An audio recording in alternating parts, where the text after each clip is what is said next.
एक ऐसा मौजू है जिस पर दो ज़बानें, या यूँ कहें एक ज़बान, हिंदुस्तानी ज़बान आपस में बात करेगी।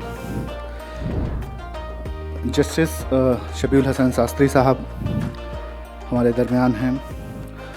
मैं सर आपसे गुजारिश करता हूं कि तशरीफ़ लाएं और इनसे गुफ्तगू करने के लिए हमारे साथ हैं डॉक्टर ओम निश्चल। मैं उनसे गुजारिश करता हूं कि वो तशरीफ़ लाएं और इस गुफ्तगू को आगे बढ़ाएं। डॉक्टर साहब,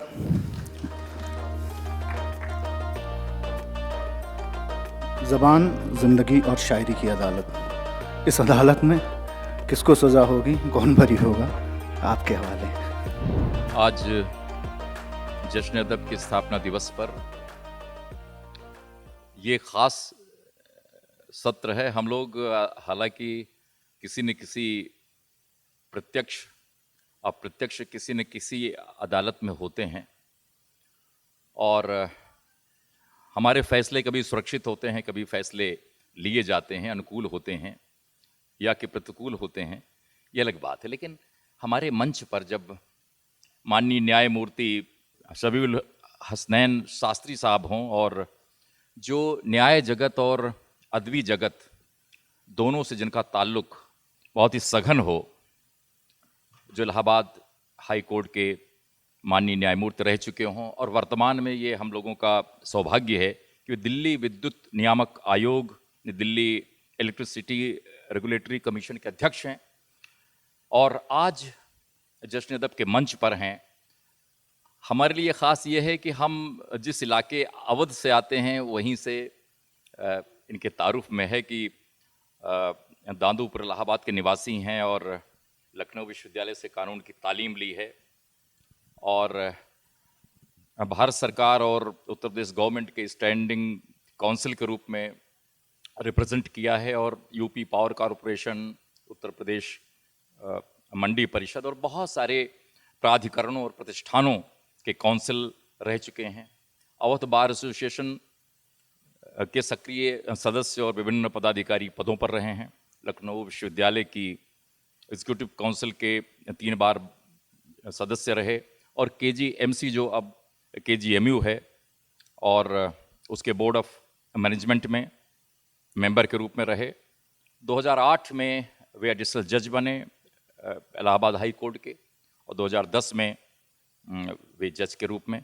और ख़ास इसलिए कि मैं तो हिंदी का आदमी हूँ, लेकिन मैंने देखा कि अभी राष्ट्रीय संस्कृत संस्थान से 2020 में शास्त्री की उपाधि ली है और हमारे यहाँ संस्कृत में कहा जाता है कि अनभ्यासे विषम शास्त्रम। अभ्यास नहीं है तो शास्त्र विष के समान है।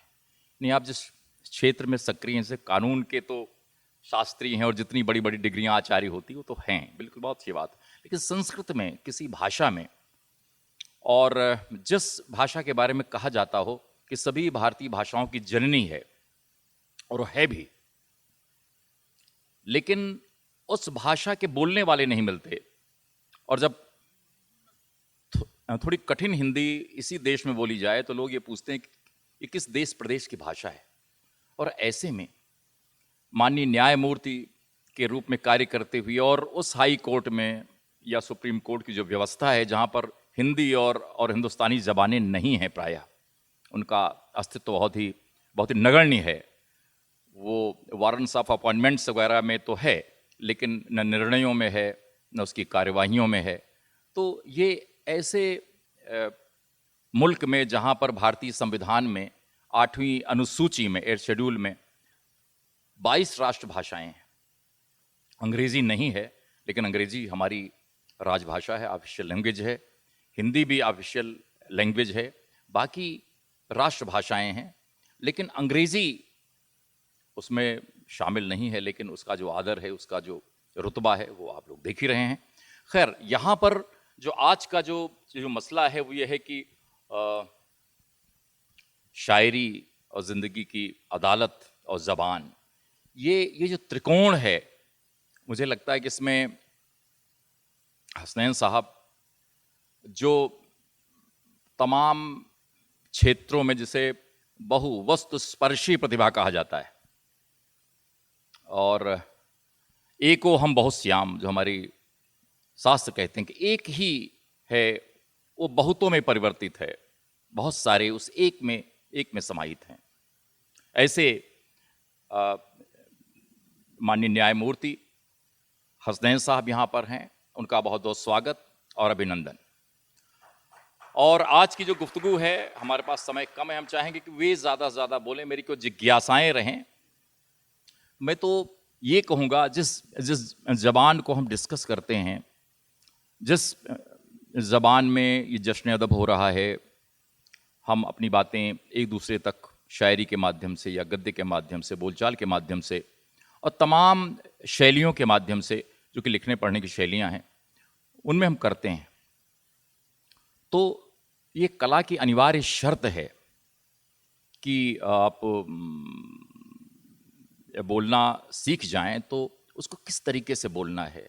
और अब जब यहाँ मैं बात कर रहा हूँ, तो एक एक हर्फ, एक एक शब्द का अपना अर्थ है, और उसे किस तरह बरता जाए, मुझे लगता है किसी न्यायमूर्ति से ज़्यादा इसे कोई नहीं समझता है। लेकिन संस्कृत में हमारे यहाँ कहा गया है कि वाणी है क्या, ये ज़बान है क्या, भाषा है क्या। उसका एक श्लोक है हमारे यहाँ, शायद आप उससे वाकिफ़ हों। केयूराणि न भूषयन्ति पुरुषम, हारा न चंद्रोज्ज्वला, न स्नानम न विलेपनम न कुसुमम, नालंकृता मूर्धजा, वाण्येका समलंकरोति पुरुषम, या संस्कृता धार्यते, क्षीयन्ते खलु भूषणानि सततम, वाग्भूषणम वाग्भूषणम। सारा कुछ कह दिया गया कि सारी सुंदरता वाणी में निहित है, न लेपन में, न विलेपन में, न घुंघराले बालों में, कहीं भी नहीं। और कौन सी वाणी? वाणी का समलंकर होते पुरुषम, जो सम्यक रूप से अलंकृत करती है वो वाणी। या संस्कृताधार्यते, जो संस्कृत है, संस्कारित है, ऐसे विन्यास में विन्यस्त भाषा। हमारे यहाँ पर जैसे कहा जाता है कि एक तरह चालू अर्थ में कि हमसे बेहतर कहने वाले, तुमसे बेहतर सुनने वाले।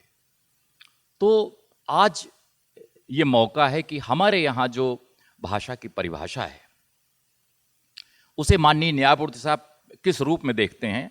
ख़ास तौर से इसलिए भी कि वो इलाहाबाद में जन्मे, जो कि अवध का इलाका है, अवधी बोली है, और अवध का जो शिखर बिंदु है वो लखनऊ है, जहाँ उनकी परवरिश हुई, जहाँ उन्होंने तालीम पाई।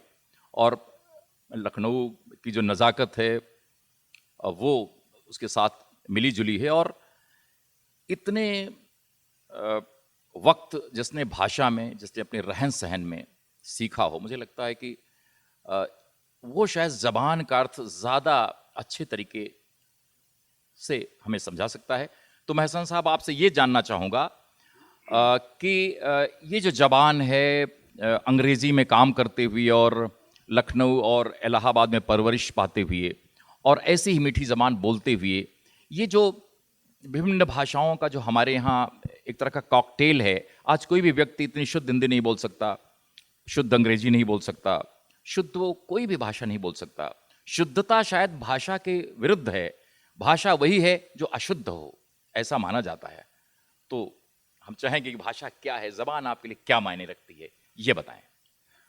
ओम निश्चल साहब, आपके प्रश्न का उत्तर देने से पहले मैं ये अपना एक धर्म समझता हूँ, और मेरी मन में ये भावना आ भी रही है कि सबसे पहले मैं दिल्ली में बिल्कुल अभी आया हूँ, और रंजीत चौहान साहब जो हैं, उन्होंने बहुत जल्दी मुझे ढूंढ लिया और बहुत अतिशयोक्ति के साथ मेरे ऊपर रिसर्च कर डाली और ओम निश्चल साहब को बहुत डिटेल में दे दिया। फिर भी जो अवसर उन्होंने मुझे दिया आज साहित्य उत्सव में, जश्न अदब में बुलाकर, उन्होंने मुझे बहुत प्रसन्न तो किया ही है, प्रसन्न तो बहुत छोटा सा शब्द है, मैं बहुत गौरवान्वित महसूस करता हूँ। और सबसे पहले मैं यहाँ पे जो सामीन बैठे हैं और जो दिल्ली वाले हैं जो इसको सुन रहे होंगे, उनको बहुत अदब के साथ जश्न अदब के मौके पे उनको आदाब पेश करता हूँ, सलाम करता हूँ, नमन करता हूँ, वंदन करता हूँ उनकी। और बहुत शुक्रिया आपका जो आपने मुझे ये अवसर दिया है यहाँ पर आने का।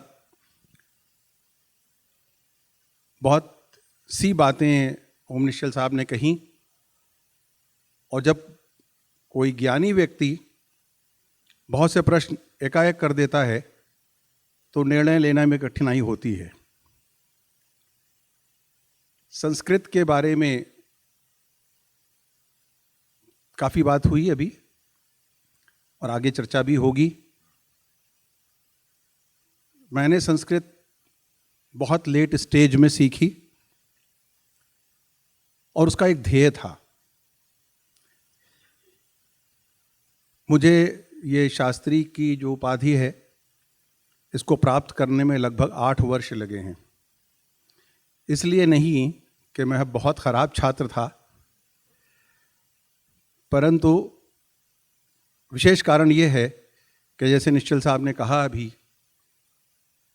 ना तो संस्कृत बोलने वाले हैं, न संस्कृत सिखाने वाले हैं, और न किसी प्रकार की कोई चेष्टा दिखाई पड़ती है कि यदि कोई जिज्ञासु हो और वो जानना ही चाहे तो वो कहाँ जाए।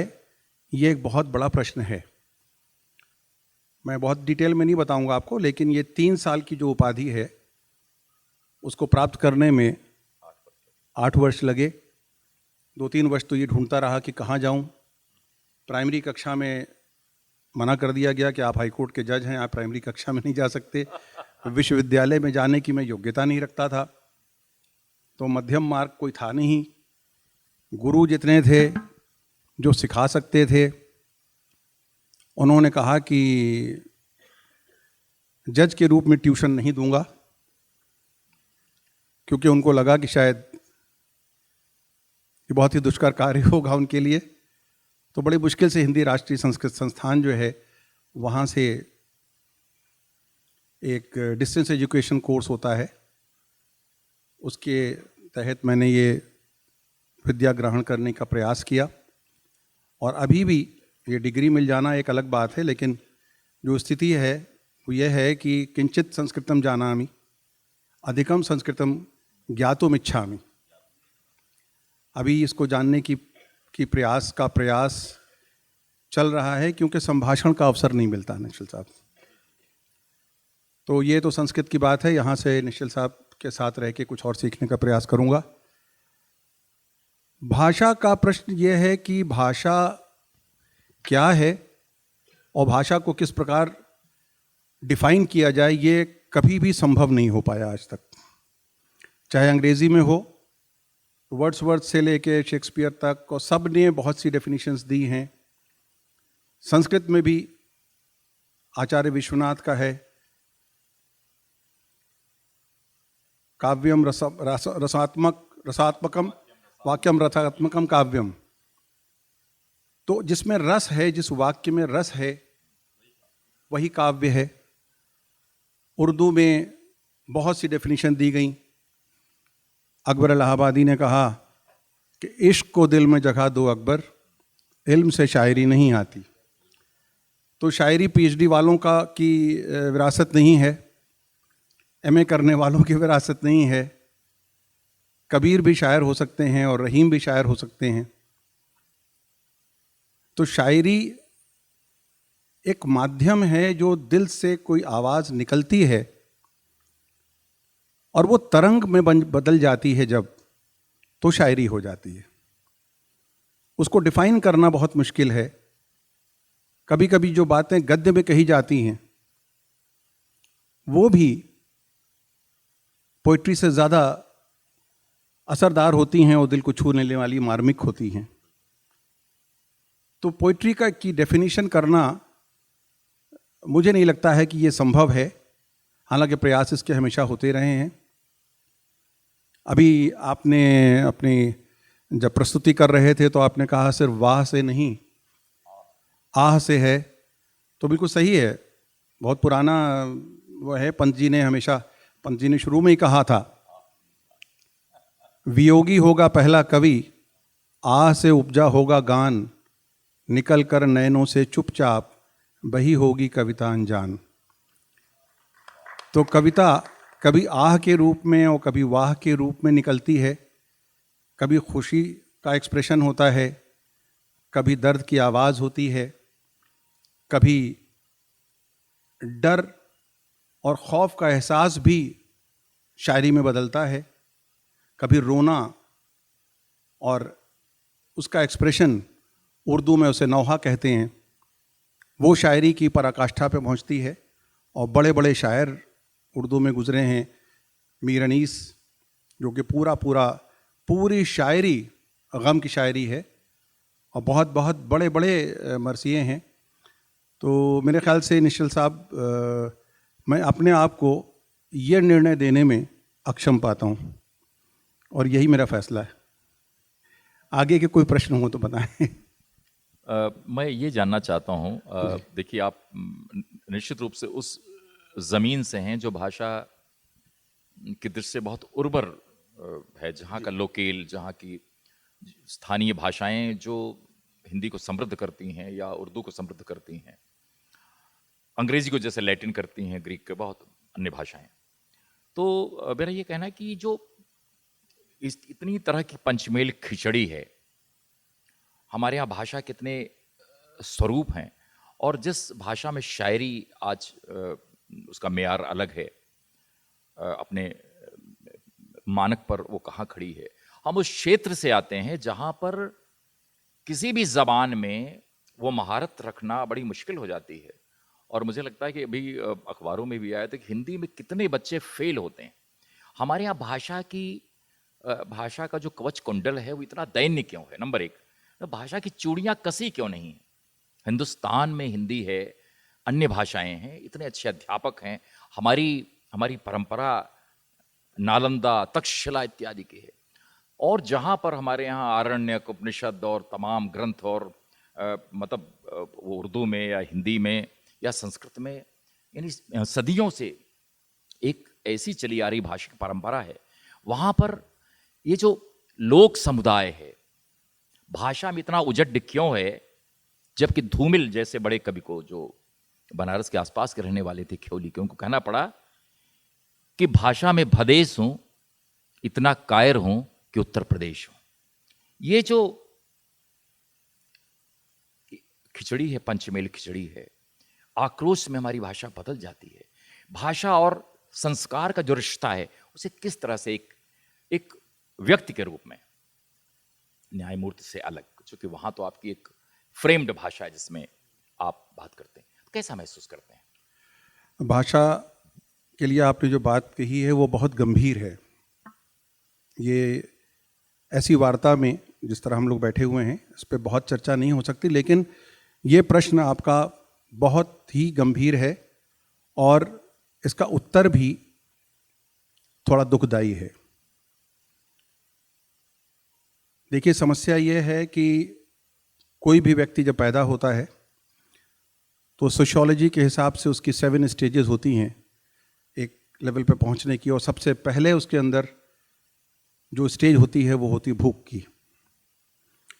दूसरी स्टेज होती है अपने को सुरक्षित करने की। सबसे पहले उसको भोजन चाहिए, फिर उसके पास कोई आश्रय चाहिए जिससे वो बारिश से, बरसात से, धूप से अपने आप को सुरक्षित कर सके। इसलिए उसको एक रहने का स्थान, चाहे वो खो हो, चाहे गुफा हो या मकान हो। पेड़ पर भी लोग पक्षी करते हैं रहन सहन। फिर उसके बाद इसी तरह से स्टेजेस बढ़ती हैं। फिर वस्त्र का ज्ञान होता है, फिर उसके बाद उसको रहने के लिए सहचर्य की आवश्यकता होती है। ये सब कुछ होने के बाद सबसे लास्ट स्टेज में आता है कल्चर। तो जब सोसाइटी ऐसी स्टेज में पहुंच जाती है कि हर व्यक्ति, जो मनुष्य जो इस समाज में पैदा होता है, वो जब अपनी पहली, दूसरी, तीसरी, चौथी पर सीढ़ियों को पार कर लेता है, तब वो कभी कल्चर और भाषा के बारे में सोचने का सक्षम होता है। हमारे यहाँ बहुत दुख के साथ इसको कहना होता है, और कोई ऐसी बात मैं आपको नहीं बता रहा हूँ जो किसी को ज्ञात नहीं है और मैंने आज डिस्क्लोज कर दी है। हमारे यहाँ की गरीबी, हमारे यहाँ अन्न का ना होना, आश्रय का ना होना, वो हमको इतना मजबूर करता है कि हम अपनी जो दैनिक जिम्मेदारियां हैं और जो दैनिक आवश्यकताएं हैं उनको पूर्ण करने में इतने परेशान हाल होते हैं कि भाषा, अगर आप आज भी देखें तो भाषा में सोचने और भाषा के लिए कुछ कहने और लिखने के लिए या तो आदमी फ़कीर हो जाए। पहले भाषा, अच्छी ज़ुबान बोलना, शायरी करना, इसको राजाश्रय मिलता था। आप बड़े बड़े कवि देखेंगे तो वो राजा के यहाँ आश्रय में रहे हैं, उनको रोटी दाल चावल की आवश्यकता नहीं होती थी कि वो उसको देखें। आज कोई संरक्षण नहीं मिलता। आप अगर टेक्नोलॉजी, बच्चों से माँ बाप पहले दिन से ये अपेक्षा करते हैं और बहुत गर्व से बताते हैं मेरा बेटा इंजीनियर होगा, मैं इसको शुरू से ही सिखा रहा हूँ, मैं इसको MBA करना सिखा रहा हूँ, क्योंकि उसके अंदर जो इनसिक्योरिटी है वो मजबूर करती है। और जो सोसाइटी में आदर और सम्मान का जो मानक है वो ये नहीं कहता है कि मैं इसको कवि बनाऊंगा।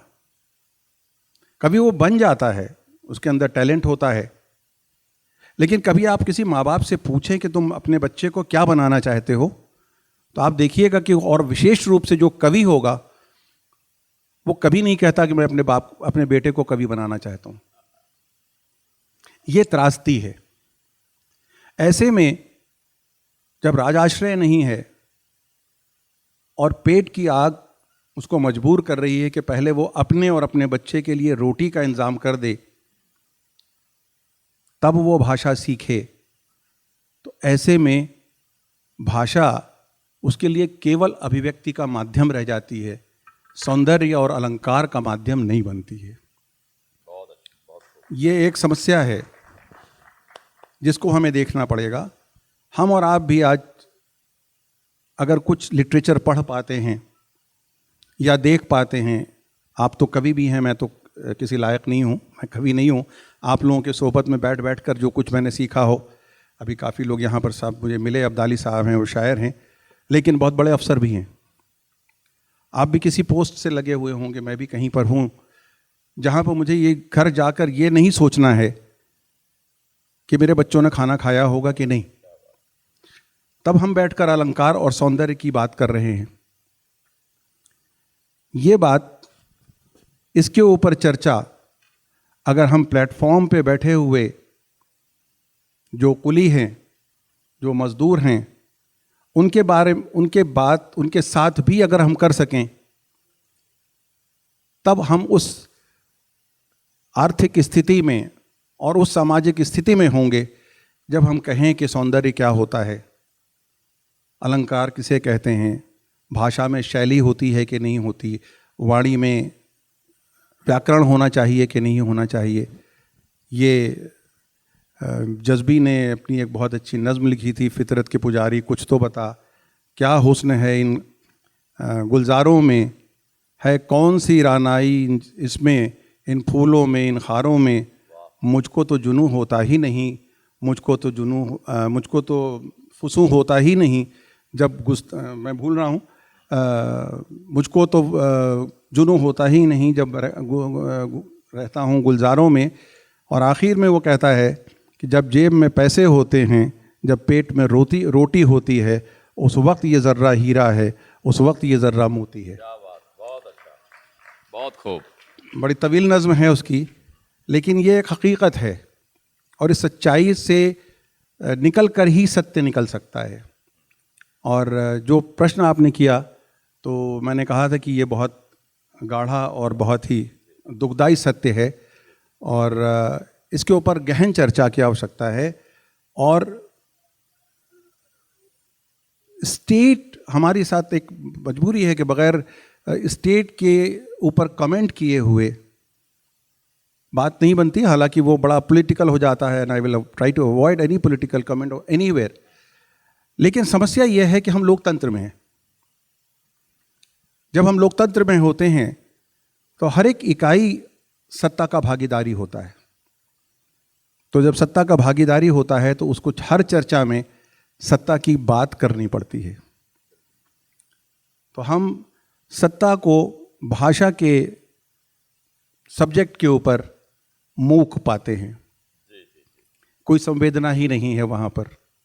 वहाँ पर भाषा की बात ही नहीं होती। भाषा के बारे में बात करना तो दूर है, भाषा के बारे में कोई सोचता भी नहीं है। बहुत अच्छा लगा, बहुत बेबाक लेकिन सच सच है। मुझे सर्वेश्वर दयाल सक्सेना हिंदी के बहुत अच्छे कवि थे।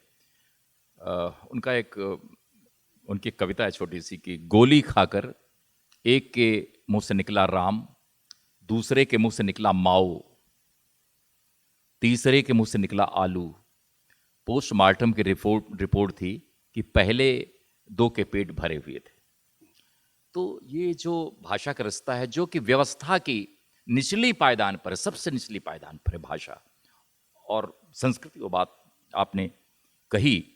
और लेकिन मैं ये याद दिलाना चाहता हूँ कि उर्दू फारसी की परंपरा या विभिन्न भाषाओं में संस्कृतियों की परंपरा, उनके साहित्य लेखन की परंपरा, हमारे यहाँ तमिल में कितनी सदियों से कितना उन्नत किस्म का साहित्य लिखा जा रहा है।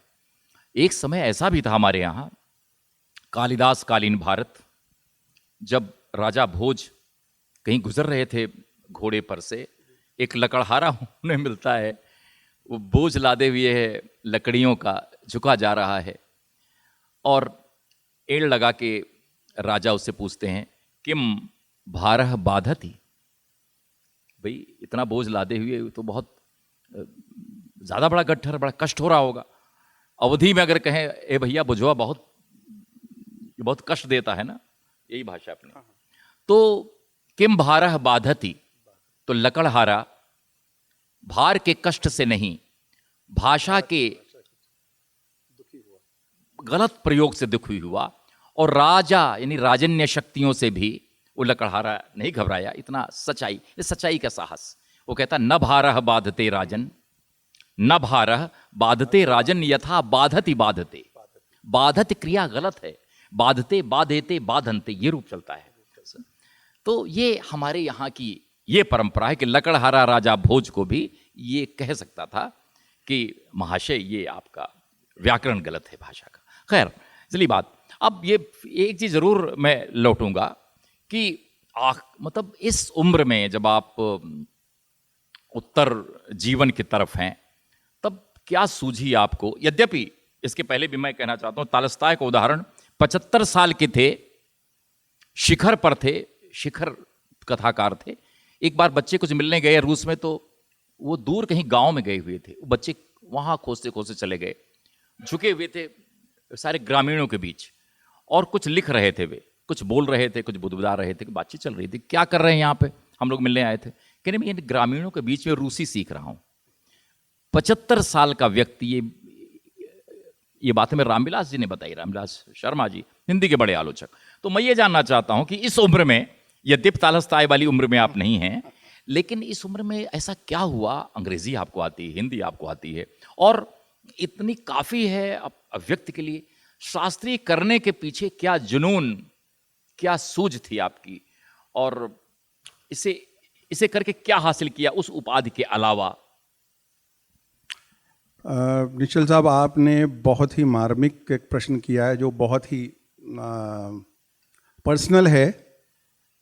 लेकिन मैं आज आपके इस मंच के माध्यम से, जब तक मैं रिटायर नहीं हुआ था मैंने कभी इस प्रश्न का उत्तर नहीं दिया, लेकिन अब मैं एक स्वतंत्र नागरिक हूँ तो मैं अवश्य इसका उत्तर देना चाहूँगा। निश्चल साहब, एक बहुत ही, आज आप मुझसे सब दुखदाई प्रश्न ही कर रहे हैं ये बहुत निकलेगा, अवश्य निकलेगा। हमारे यहाँ एक बहुत बड़ा जो दुख का विषय है वो ये है कि हमने भाषा को भी खंडों में बांट दिया। अब वो शब्द मैं इस्तेमाल नहीं कर रहा हूं क्योंकि आजकल बदनाम है हर एक दीवाने का नाम, उसमें धर्म का नाम सबसे ज्यादा बदनाम है। त्रासदी ये है कि जो उर्दू जानता है वो संस्कृत जानता तो नहीं है, जानना भी नहीं चाहता, उसके बारे में सुनना भी नहीं चाहता। ये एक सच्चाई है। और जो हिंदी जानता है उससे आप उर्दू की बात करिए तो उसको लगता है कि भाई वक्त बर्बाद कर रहे हैं और बिला वजह मुझे कुछ सिखाना चाह रहे हैं। ये कोई बात हुई? उर्दू की ज़बान से कोई मुकाबला है हिंदी का साहब? और क्या संस्कृत में आपको सिखाएंगे आप? तो ये जो डिवीज़न और स्टैंड इतना स्ट्रॉन्ग है, उसने जो देश का और जो समाज का और हमारे और आपका जो नुकसान किया है, उसकी क्षति की पूर्ति नहीं हो सकती। यानी मैं भारत में रहता हूं, इतने सालों से मैं रह रहा हूं, मैं अपने पड़ोसी के यहाँ दिवाली में भी जाता हूं और लोग हमारे यहाँ ईद में भी आते हैं, लेकिन जो हमारे घर की बोलचाल की भाषा है उसमें संस्कृत का एक शब्द भी नहीं है। और अगर मैं उपाध्याय जी के यहाँ जाऊं तो शायद वो ये कहते हैं कि हाँ मेरे पिताजी या पिताजी के पिताजी उर्दू जानते थे, लेकिन मैं बिल्कुल नहीं जानता हूं। तो हमने कहा, आपको जानना चाहते हो? अरे कहाँ इतना समय है। तो ये जो आग्रह है हमारा, बल्कि आग्रह नहीं, मैं कहूँगा दुराग्रह है, वो इतनी खाई बना दी गई है कि लोग एक दूसरे की ज़ुबान के बारे में जानना भी नहीं चाहते, और जब एक दूसरे के ज़ुबान के बारे में नहीं जानेंगे तो उनकी संस्कृति को भी नहीं जान पाएंगे। और उसका नतीजा ये है कि जो उर्दू जानने वाले हैं वो सिर्फ उर्दू जानते हैं, जो संस्कृत जानने वाले हैं वो केवल संस्कृत जानते हैं, हिंदी जानने वाले केवल हिंदी जानते हैं, और जो अंग्रेज़ी जानते हैं उनको किसी और भाषा को जानने की आवश्यकता ही नहीं है, क्योंकि वो तो बड़ी भाषा जानते हैं, तो they know everything, you know.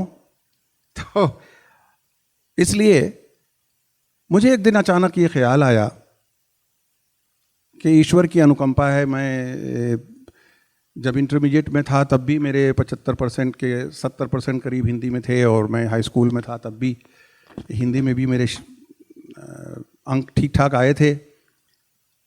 अंग्रेज़ी में मेरा डिस्टिंक्शन था। मैं इसलिए नहीं बता रहा हूँ कि आपको इम्प्रेस कर रहा हूँ, लेकिन ये बताने के लिए कि मेरी ये दो भाषाएं ठीक ठाक थी और वो ठीक ठाक रहीं। बाद में शायरी सुनने का और उर्दू के अच्छे अशार, मैं अलीगढ़ यूनिवर्सिटी में भी पढ़ा हूँ, तो वहाँ से भी शुरू हुआ, और फिर जुनून के हद तक उर्दू के शेर सुनना और जानना और उसको करना शुरू कर दिया। और एक इब्ने सफ़ी साहब एक राइटर हुआ करते थे, जासूसी दुनिया लिखते थे, तो जासूसी नावल पढ़ने के चक्कर में उर्दू मैंने बग़ैर मास्टर के थोड़ी बहुत जो सीखी है वो आपके सामने है। मुझे एक दिन एहसास हुआ कि मैं उर्दू भी जानता हूँ, अंग्रेज़ी भी जानता हूँ, हिंदी भी जानता हूँ, काश मैं संस्कृत भी जानता। तो अथाह शास्त्र हैं। कालिदास की बात हम अंग्रेजी में सुनते थे, Kalidas has written that Ritu Samhara, you know, and this and that, और कालिदास के बारे में बात हो रही हो, कालिदासा होके निकलता है, और उसके बाद और किसी को जानते भी नहीं है। लेकिन अंग्रेजी में मैंने जानने की कोशिश की तो मुझे लगा कि मैंने ट्रांसलेशंस पढ़े,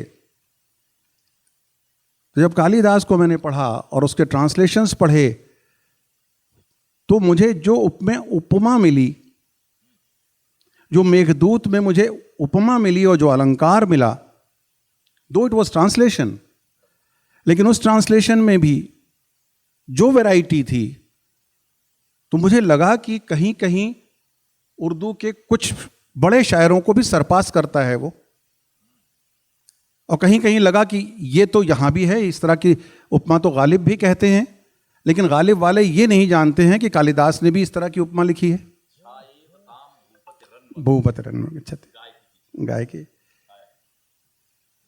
तो मुझे बहुत अफसोस हुआ कि इतना बड़ा साहित्य, इतना बड़ा जो पूरा विस्तार है, फिर कादम्बरी है, बाणभट्ट हैं, भास हैं, सिर्फ मेघदूती की बात नहीं है, ऋतु संहार की बात नहीं है, इतना साहित्य है, इतना साहित्य है, अगाध है।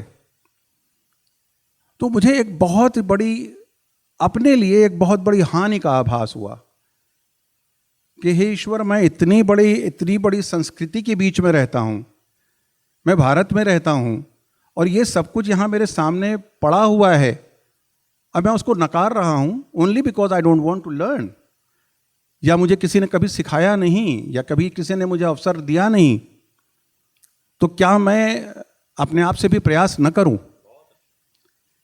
और फिर मुझे ये लगा कि शायद मैं एक ऐसा व्यक्ति बन सकूं जो एक ब्रिज के रूप में काम कर सके, क्योंकि जब एक उर्दू जानने वाला, जब मैं ये कहता हूं कि गालिब की मिसाल या जो अनीस का या किसी भी शायर को आप ले लें, तो उसमें तसव्वुफ भी है, सूफीज़म भी है।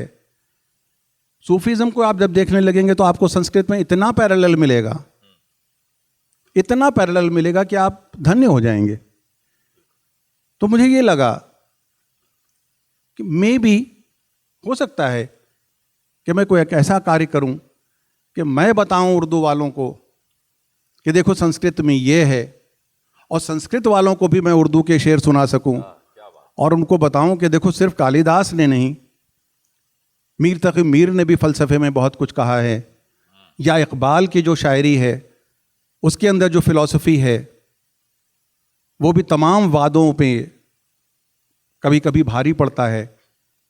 वो जो ईश्वरवाद की बात करते हैं, एक ईश्वरवाद की बात करते हैं, या अद्वैत की बात करते हैं, इक़बाल में भी अद्वैत मिलता है, लेकिन संस्कृत वाला ये जानता नहीं है और वो सुनने को भी तैयार नहीं है। बिल्कुल बिल्कुल सही कह तो मैंने ये सोचा कि अगर मैं ये कर सकूं तो शायद एक सार्थक प्रयास रहे हैं। होगा। बहुत खूब, इस जुनून के नाम एक जोरदार तालियां।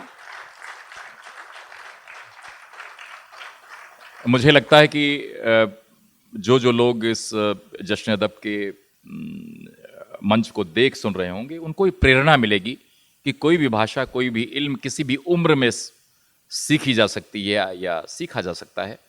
बहुत अच्छा लगा। और अब ये चूंकि वक्त भी कम है और ज़्यादा सुनना चाहते हैं, चाहे लघु उत्तरीय प्रश्नों के रूप में ही, शायरी की जो सोहबत है, हालांकि आप अकबर इलाहाबादी के शहर के भी जज रह चुके हैं और वो खुद भी जज रह चुके हैं, और कितनी अच्छी शायरी उनकी। तो शायरों से और शायरी से जो मोहब्बत और सोहबत है वो किस हद तक परवान चढ़ी आपके निकट? मेरे लिए, या आप समाज की बात कर रहे हैं? खुद में जो उसके लिए मोहब्बत है। सब शायरी का जो जज्बा है, मेरा मानना ये है कि जिसके पास एक बहुत अच्छा खूबसूरत दिल नहीं है, शायरी उसके पास आती ही नहीं है। आप एक बात बहुत आसानी के साथ कह सकते हैं, अगर आपको टेस्ट करना हो कि अच्छा इंसान कौन है, तो आप ये देखिए कि उसको शायरी से निस्बत है कि नहीं, और वो शेर समझता है कि नहीं। मैं लघु उत्तर दे रहा हूँ अब, छोटे दे रहा हूँ, आप प्रश्न करें। जी, रैपिड फायर से, हाँ, रैपिड रखिए, फायर मत करिए, वो तो ठीक रहेगा। अच्छा, देखिए, ये अच्छा मौका है। बहुत पहले मुझे मेरे पिताजी ने बताया कि मथुरा में कोई अंग्रेज जज थे जो तुलसी के बड़े प्रेमी थे, जी, और जी, वहाँ एक मुवक्किल आया, जी, और वो भी तुलसी प्रेमी था, लेकिन उसने कोई अपराध किया था किसी आईपीसी के तहत या सीआरपीसी के तहत, जो भी, उसका मुकदमा पेश हुआ, और उसे बिल्कुल विश्वास था, यकीन था कि अगर हम तुलसी के मानस की कोई पंक्ति सुना देंगे तो जज साहब चूंकि तुलसी भक्त हैं, वो खुश हो जाएंगे और हमारे हक में फैसला कर देंगे। उसने कहा, हुई है सोई जो राम रचि राखा, और उसने इम्प्रेस करने की कोशिश की। तो लेकिन उन्होंने फैसला सही लिखा और तुलसी को कोट किया अंत में कि कर्म प्रधान विश्व रचि राखा, जो जस करे सो तस फल जाका। ऐसे जीवन में ऐसे हालात जब कभी आए हैं, तो जो आपकी सेंस है कि कौन दोषी है, कौन निर्दोष है, क्या किस तरह से फैसले आपने लिए? अपनी आत्मा से संवाद करना हो खुद, तो क्या कहेंगे? बिल्कुल आप सही कह रहे हैं, और मैं फिर आपसे वही कह रहा हूं कि आत्मा से संवाद करने के लिए भी आपको एक बहुत ही संवेदनशील व्यक्ति होना पड़ेगा। जो संवेदनशील नहीं है उसने अपने दिल के धड़कने की आवाज़ सुनना बंद कर दिया है। और दिल हर वक्त धड़कता भी है और आपको हर लम्हे बताता रहता है। मैं आपको बिल्कुल सच बता रहा हूँ कि कभी भी किसी भी वक्त मुझे ये एहसास नहीं होता कि मुझे कोई गाइड करने वाला नहीं है। हर लम्हे हम जिंदगी में ये जानते हैं कि हम ये सच कर रहे हैं, सही कर रहे हैं या गलत, लेकिन हम अपनी आवश्यकताओं की वजह से, अपने पूर्वाग्रह के कारण या आवश्यकताओं के कारण उस दिल के धड़कने की आवाज़ जो बताता है कि देखो ये गलत है, हम उसको दबा देते हैं। और उस आवाज़ को जब हम लगातार दबाने लगते हैं तो आवाज़ धीरे धीरे धीमी हो जाती है। मस्तिष्क को हमेशा दिल बताता रहता है कि कहाँ पर सच है और कहाँ पे झूठ है। जब दो व्यक्ति खड़े होते थे मेरे सामने, तो एक, मैं आपको 2 मिनट थोड़ा लगेगा अगर रंजीत साहब न कहें तो मैं ये बताऊं कि जज की ज़िंदगी बड़ी नीरस और बड़ी दुखदाई होती है। कोई नहीं समझता इस बात को। लोग उसका वक़ार देखते हैं, उसका जलवा देखते हैं और उनको लगता है कि साहब इनके हाथ में ज़िंदगी मौत का इख्तियार है, तो ये कितने बड़े आदमी हैं और इनको कितना मज़ा आता होगा। मैं आपको सच बताता हूँ, रातों को नींद नहीं आती है। घबरा कर कभी कभी आंखें खुल जाती थी रात में कि ये कर तो आया हूँ, ये सही हुआ कि नहीं, किसी को गलत तो नहीं कर दिया। वो बार बार कह तो रहा था कि साहब मैं वहाँ पर नहीं था, लेकिन मैंने माना नहीं, फिर से फाइल देखनी चाहिए। कई बार ऐसा हुआ है कि मैंने कोर्ट में गया हूँ, वहाँ पे लिखा दिया मैंने जजमेंट और बोल दिया, लेकिन जब डिक्टेशन मैंने दे दिया, उसके बाद जब उसकी कॉपी आई प्रूफ में पढ़ने के लिए, तो जब मैंने सिलसिलेवार पढ़ा तो किसी ने कोई चीज़ खटकी कि यार यहाँ पर ये सिलसिला बैठ नहीं रहा है, तो मैंने उस केस को दोबारा लगाया। तो ये जो एहसास है वो शायरी या आपकी ज़ुबान या आपकी जो आत्मा होती है वो ज़िंदा रखती है। शायरी उस आत्मा को ज़िंदा रखती है, तो वो आत्मा आपको हमेशा गाइड करती रहती है। कि क्या गालिब ने कहा कि वो पकड़े जाते हैं फरिश्तों के लिखे पर नाहक, आदमी कोई हमारा दमे तहरीर भी था। दोनों फरिश्ते अपना अच्छा लिख रहे हैं, बुरा लिख रहे हैं, तो वो जो हमारा आदमी, जो मेरे जहन में एक आदमी होता है, जो हमारे एक दिल में एक ख्याल होता है कि एक खुदा है, वो देख रहा है और वो हम जज कर रहे हैं दूसरों को, लेकिन वो हमको जज कर रहा है। बहुत अच्छा, तो वो ख्याल आपको हमेशा सच्चाई को पहुंचने में आसान करता है, मसला आसान करता है आपका। आखिरी सवाल से पहले केवल इस बात के लिए कि आपकी अदालत में तो सारी जनता होती है, लेकिन आप अपने अंतःकरण की अदालत में होते हैं। बिल्कुल होते ये हैं, जो आपने बताया बिल्कुल होते हैं। और आखिरी सवाल ये है कि हिंदुस्तान की भाषा हिंदी है जी, अंग्रेजी भी है बेशक, लेकिन वो कब दिन आएगा 347 या 348 जो अनुच्छेद है, जिसके तहत हाई कोर्ट और सुप्रीम कोर्ट में निर्णय और कार्यवाहियों की भाषा अभी भी हिंदी और भारतीय भाषाएं नहीं हो पाई हैं। क्या ऐसा कभी, इसके साथ आप समझ करें, क्या ऐसा दिन आएगा कि हम अपनी भाषाओं को अपनी सुनवाई के लिए इस्तेमाल कर सकेंगे? हाँ, नहीं, आप बिल्कुल आप बात सही कह रहे हैं। और इसके साथ एक छोटी सी समस्या है, उसके ऊपर असल में कभी कोई प्रकाश नहीं डालता, क्योंकि जब भी भाषा की बात होती है वो हमेशा एक पॉलिटिकल इशू बन के और उसी में उत्तर पाकर ख़त्म हो जाती है। समस्या असल में ये है, एक बात मैं आपको याद दिला दूँ, आपको शायद ध्यान होगा अगर आपने संविधान के जो कॉन्स्टिट्यूएंट असेंबली के डिबेट्स थे वो ना अगर कभी आपने पढ़े तो नहीं होंगे, क्योंकि बहुत ही वॉल्यूमिनस हैं, लेकिन एक सीरियल आया था, लोकसभा टीवी ने बनाया था, संविधान। तो उसकी वो भी मिलने लगी है, अब कॉपी भी मिल जाती है।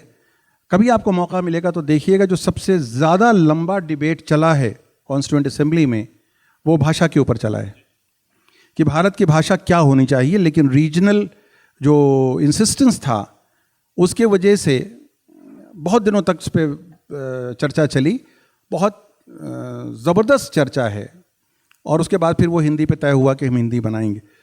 देखिए, हमारे यहाँ एक फेडरल स्ट्रक्चर है और फेडरल स्ट्रक्चर के ऊपर एक एपेक्स बॉडी है जिसको हम सेंटर कहते हैं, वहाँ पे एक सुप्रीम कोर्ट है।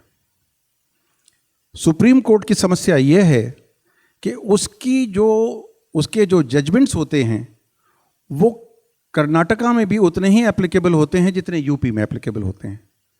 यानी एक एपेक्स बॉडी है जो सुप्रीम कोर्ट है, वो अगर किसी इशू के ऊपर फाइंडिंग देती है अपनी, तो वो हमारे लिए तमिलनाडु, पंजाब, बिहार और यूपी हर कोर्ट के लिए वो बाइंडिंग होती है। और वहाँ पे इस कोर्ट में आके तमिलनाडु का भी वकील बहस करना चाहता है, बिहार का भी वकील बहस करना चाहता है, हिंदी वाला भी बहस करना चाहता है, तो मजबूरी हो जाती है कि किसी एक ऐसी भाषा में बहस हो और किसी एक ऐसी भाषा में उसके जजमेंट्स लिखे जाएं जो यूनिफॉर्म हो सकें। अदरवाइज अगर हम डिफरेंट भाषाओं में बहस सुप्रीम कोर्ट में करेंगे तो उसके इंटरप्रिटेशंस बहुत मुश्किल हो जाएंगे और वो बाइंडिंग इफेक्ट जो है उसके अंतर आने लगेगा। क्योंकि एक शब्द का मतलब कहीं पर उसको इंग्लिश मीनिंग कुछ और है, हिंदी में उसके अर्थ बदल जाते हैं, उर्दू में उसके अर्थ बदल जाते हैं, कन्नड़ में शायद वही भाषा में और अर्थ बदल जाएंगे। तो एक समस्या ये भी है, मेरे ख्याल से इसके ऊपर एक लंबी चर्चा की आवश्यकता है, लेकिन ये एक प्रैक्टिकल प्रॉब्लम है जिसकी वजह से भाषाएं कोर्ट में नहीं बदल पाती, क्योंकि we have a unitary system so far judiciary is concern. बहुत धन्यवाद माननीय न्यायमूर्ति हसनैन साहब को हमने सुना, और भाषा का मसला, जबान का मसला, शायरी और ज़िंदगी की अदालत, ये इतने बड़े विषय हैं, शास्त्र है, दर्शन है, कि इसको समेट पाना बहुत मुश्किल है। लेकिन जो भी आपने बातें कही हैं बहुत ईमानदारी से और अपने अंतःकरण की जो विवेक होता है, जीवन विवेक और कवित्व विवेक, शायर का विवेक, उसके साथ कहा है। बहुत धन्यवाद आपको जश्न अदब के इस मंच पर आने के लिए। जब भी किसी जज को कोई ईमानदार कह देता है तो उसके लिए बड़ी खुशी की बात होती है। कम से कम इस मंच पर बहुत धन्यवाद।